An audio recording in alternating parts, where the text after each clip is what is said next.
বাংলাদেশের মধ্যে অনেক দুর্নীতিবাজ, গুম, চাঁদাবাজ এগুলা 5 আগস্টের যে ছিল তারপর থেকে আরো দেখা যাচ্ছে বেশি বেশি বেড়ে গেছে।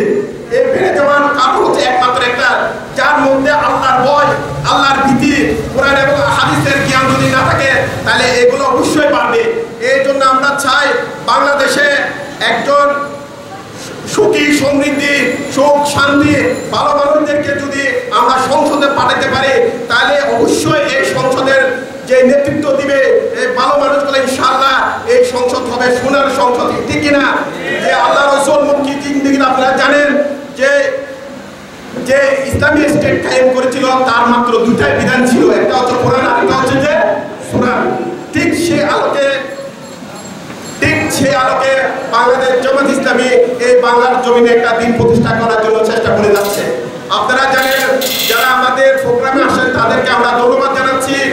আমরা ইনশাআল্লাহ আমাদের যে নেতৃবৃন্দ আছে ওনারা কথা বলবেন, আমাদের অনেক নেতৃবৃন্দ আসবেন, ইনশাআল্লাহ আপনারা ধৈর্য সহকারে শেষ পর্যন্ত বলবেন।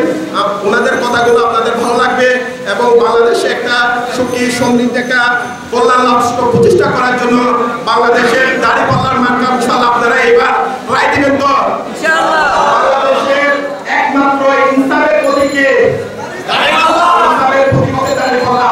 যে ইনসাফ দুনিয়াতে করবে আল্লাহ পাক, কাল কিয়ামতে থাকলে সেই ইনসাফ আমাদের সাথে ইনশাআল্লাহ করবে। আমি এই স্বাগতিক বক্তব্য রেখে এখানে শেষ করছি। ওয়া মা তাওফীক ইল্লা বিল্লাহ। আসসালামু আলাইকুম ওয়া রাহমাতুল্লাহি।